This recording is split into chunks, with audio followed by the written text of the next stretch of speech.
You've been doing everything right financially for months, paying what needs to be paid, showing up, and nothing is actually growing. Same level, same ceiling. That has a timing, and today is it. Since February, Saturn and Neptune in Aries kept your financial structure intact, but held real movement behind a wall you couldn't see or push through. This morning, Mars meets Neptune, and that wall starts to come down. 3 hours later, Venus and Jupiter lock into an exact sextile, both in their home signs, both at full strength. What today does is not reward your effort. It changes the configuration around you. A proposal arrives, a client returns, an idea finally has a shape. The financial ceiling you've been pressing against does not stay in place after today. You know what this state actually feels like from the inside. It's not financial crisis. It's not debt or panic or not knowing how you're going to make it through the month. It's something quieter and in some ways harder than that, because there's nothing to point to. The bills are paid. The work is there. You're responsible. You're consistent. You show up. And at the end of every month, you're basically in the same place you were at the beginning of it. Same number, same ceiling, same feeling of pressing against something that doesn't move. And here's what makes that specific state so draining. When something is visibly broken, you know where to put your energy. You fix the thing. But when everything is technically functioning and nothing is growing, there's no target. You can't work harder at a wall you can't see. You can't negotiate with a ceiling that has no handle. So you just keep doing what you're doing, because what else is there to do? And every week that nothing changes takes a little more out of you than the week before.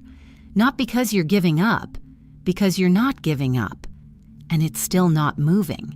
That's the specific exhaustion of this state. Not despair, just the slow, grinding weight of consistent effort with no visible return on it. Most people in this situation eventually conclude the problem is them. Not enough skill, not the right connections, not thinking big enough, not working smart enough. The internal audit starts. What am I missing? What am I doing wrong? What is everyone else doing that I'm not? But that conclusion is wrong. And the reason it's wrong is specific and structural, not motivational. The ceiling wasn't something you put there, and it wasn't something you could have removed by doing something different. It was put in place by a configuration that's been running since February, a configuration that has nothing to do with your effort and everything to do with what was structurally possible in the space around you. That configuration changed this morning, not gradually, at a specific point in a specific sequence with a specific mechanism. To understand why today is the day, and not any of the days before it that felt equally stuck, you have to see what's actually been holding that ceiling in place since February. Since February, 2 planets have been sitting together in Aries, Saturn and Neptune.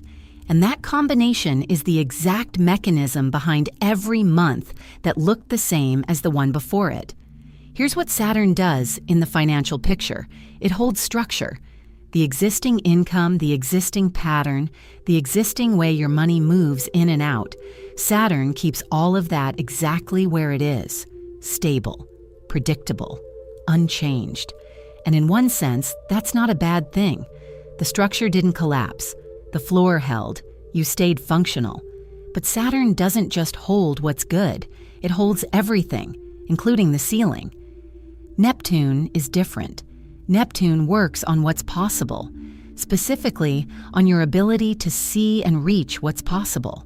In your financial life since February, Neptune has been doing something very specific, keeping real movement just slightly out of reach, not invisible, almost visible, close enough that you could feel it. That sense that something was about to shift, that this week maybe something would come through, that the next conversation might be the one that changes things. Neptune is the reason that feeling stayed alive even when nothing materialized. It kept the future feeling near without letting you actually touch it. Put those two together and you get the exact state you've been living in. Saturn holds the existing structure firm. Neptune keeps the next level permanently in the almost there zone.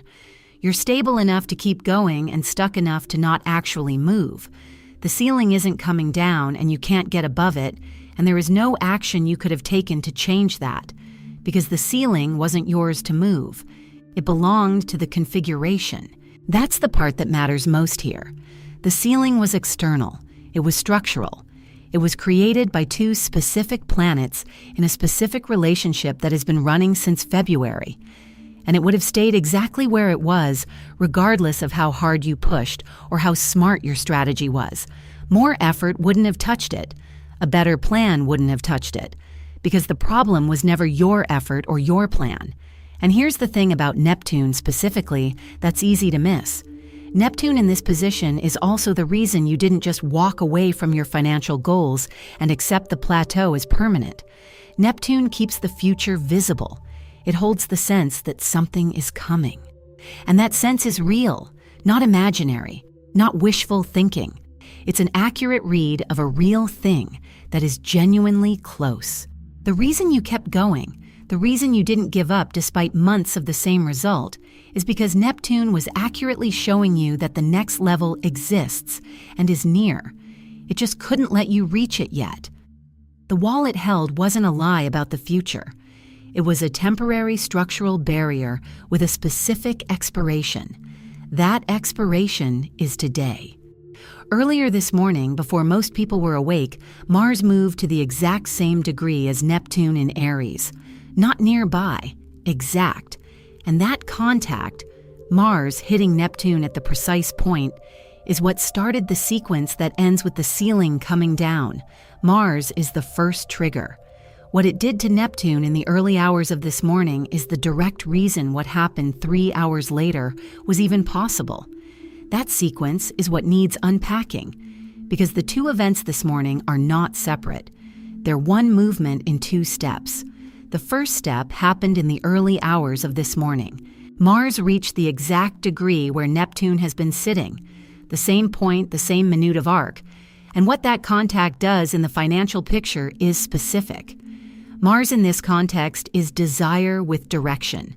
It's the part of you that moves toward something, toward more income, toward a better arrangement, toward the number that actually reflects what your work is worth. When Mars hits Neptune at the exact degree, it doesn't amplify Neptune. It burns through what Neptune was holding in place, the blurriness that kept real movement just out of reach, the almost there quality that Neptune held over your financial situation since February. Mars at that exact point dissolves it, not slowly, at the moment of contact. But the more important thing Mars did this morning is something most people don't think to look at. Neptune in this period hasn't only been holding external opportunities at a distance, it's also been running a quieter operation on the inside, specifically on the belief that more is actually available to you.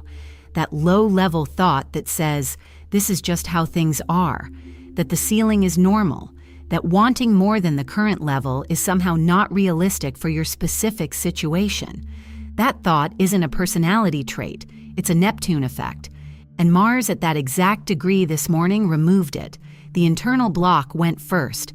That's the sequence. Because 3 hours later, when Venus and Jupiter reached their exact angle, the opening arrived into a space that no longer had that filter running. The offer, the idea, the returning client. It arrived to a version of you that wasn't unconsciously deflecting it.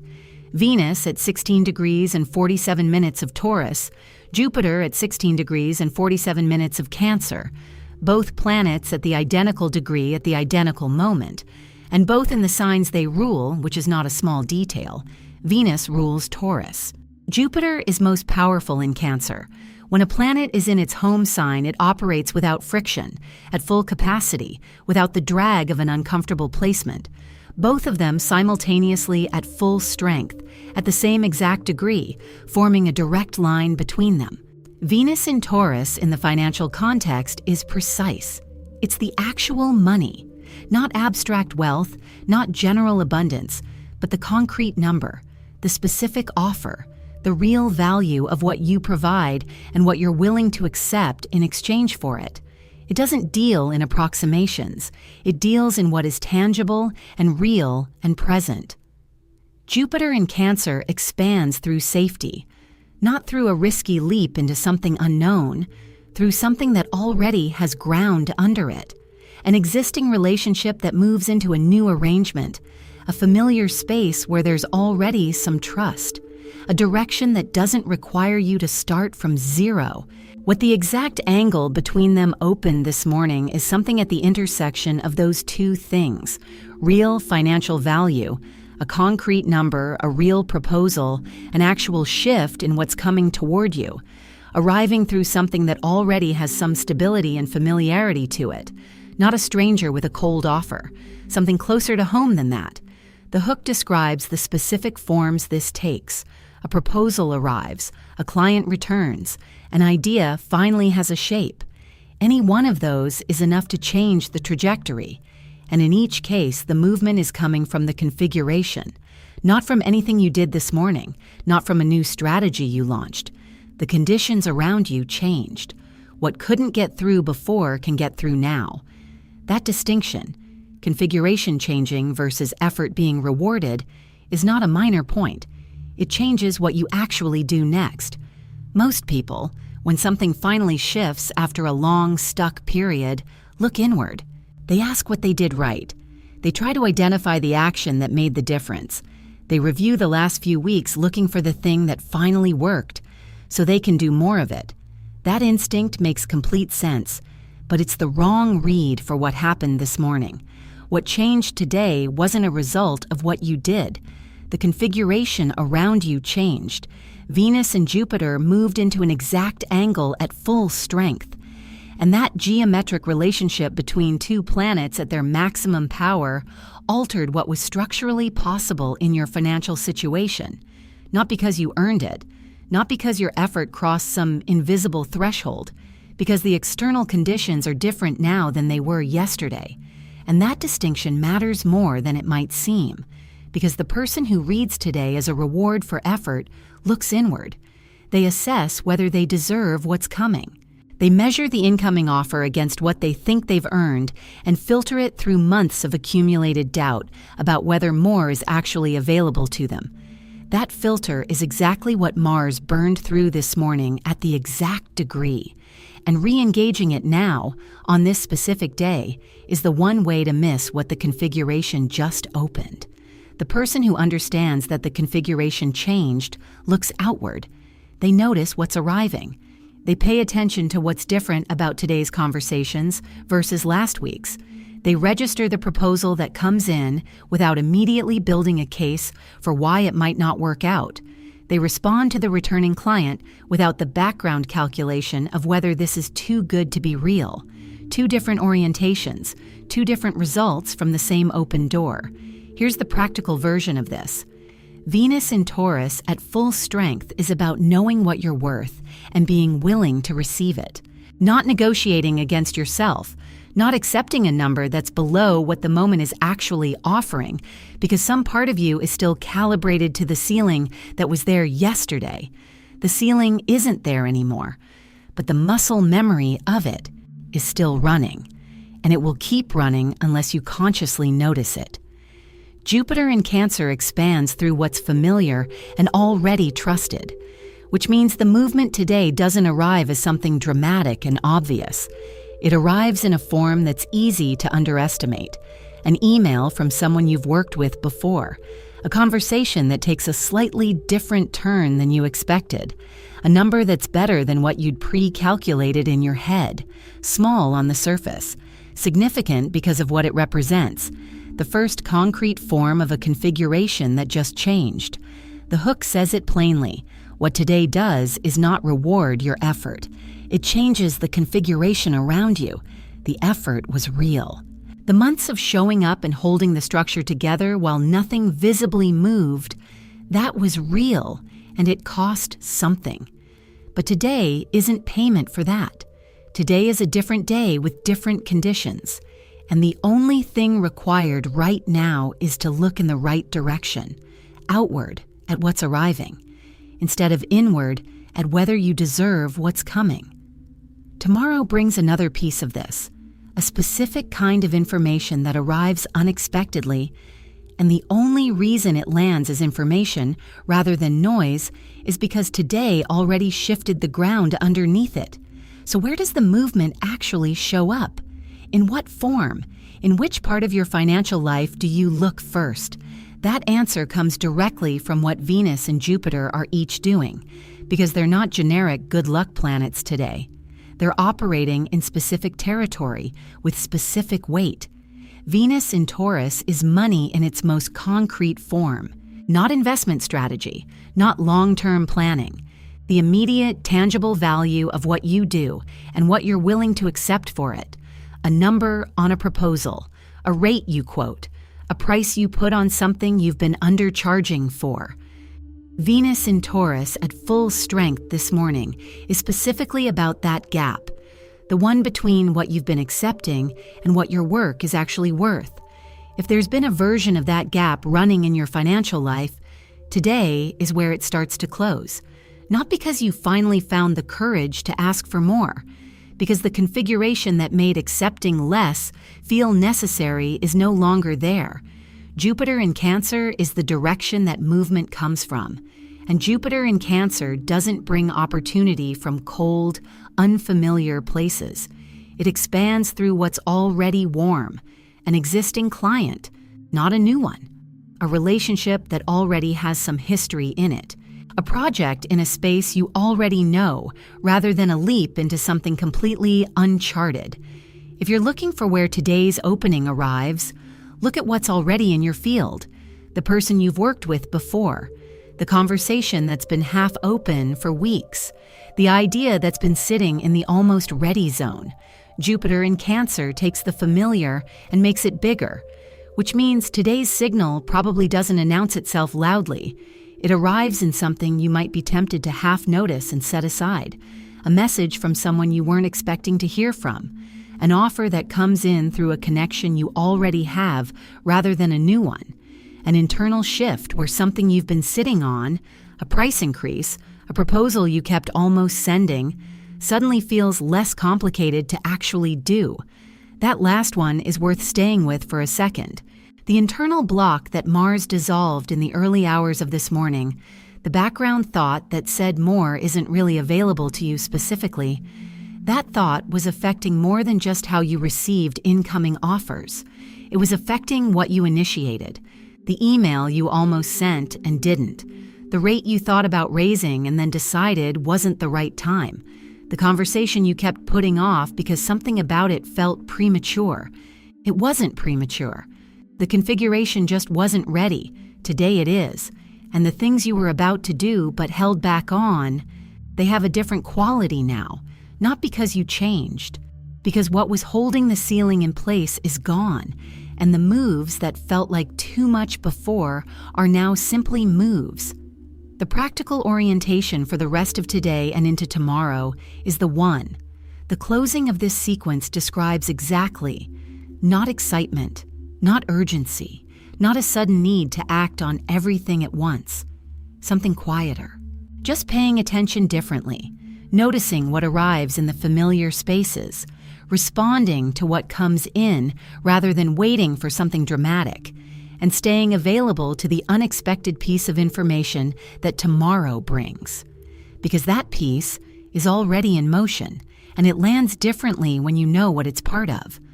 There's a specific quality to the first day after something that's been stuck for months finally moves.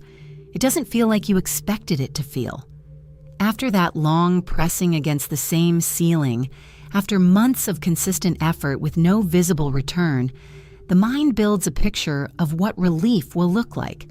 Something obvious, something you can point to immediately and say, there it is. That's the thing that changed. A clear signal, an unmistakable moment. That's not usually how it arrives. What the first hours after a configuration shift actually feel like is quieter than that. More like the absence of something than the presence of something new. The low-grade pressure that's been running underneath your financial thinking for months, the background calculation, the constant low-level tracking of the same stuck number. It's not as loud as it was, and that absence is strange because you'd normalized the noise. It was just there, part of the texture of every day, and now it's not quite as present. And it takes a moment to recognize that what you're feeling is the first evidence that something actually changed. Don't rush past that moment looking for bigger proof. Because here's what happens tomorrow that you need to be ready for. Mercury and Uranus make exact contact in the afternoon. Mercury is information. Words, numbers, messages, the specific language of a deal or a conversation. Uranus is the unexpected, the thing that arrives from a direction you weren't watching, in a form you didn't anticipate. When those two meet at an exact degree, what shows up is a piece of financial information that looks like it came out of nowhere, a number you weren't expecting, a name that surfaces through a channel that seems random, a message that arrives at an odd time from someone you hadn't been thinking about. From the outside, it looks like coincidence. That's the whole nature of a Uranus contact. It has the texture of a random event, something that just happened to land today. But it didn't just happen. It's the second step of the same sequence that started with Mars and Neptune in the early hours of this morning and continued with Venus and Jupiter 3 hours later. Today shifted the ground. Tomorrow delivers the first concrete thing that the shifted ground makes possible. The information that arrives tomorrow isn't separate from what happened today. It's what today looks like when it shows up in a form you can actually read and act on. The only difference between that information landing as signal versus noise is whether you know what it's part of. You do. So the orientation for the next 2 days is not urgency, not a sudden push to make everything happen at once after months of nothing. The ceiling is gone, but the movement that replaces it builds in steps, and forcing the first step into all the steps at once is its own way of missing it. Just stay available. To what arrives in familiar places today, to the unexpected piece of information tomorrow, to the internal shift that tells you the number you've been quoting is lower than what the moment is now offering. The inertia broke, not with force, with a shift in what was holding it. What's left is a particular kind of alertness, not excitement, more like paying attention differently. The offer, the idea, the contact that appears in the next 48 hours is not separate from what happened this morning. It's the same movement arriving in a form you can act on. Tomorrow, Mercury and Uranus make exact contact. Something unexpected arrives. A piece of information, a number, a name. It will seem like coincidence. It isn't. Stay close. This sequence is still moving.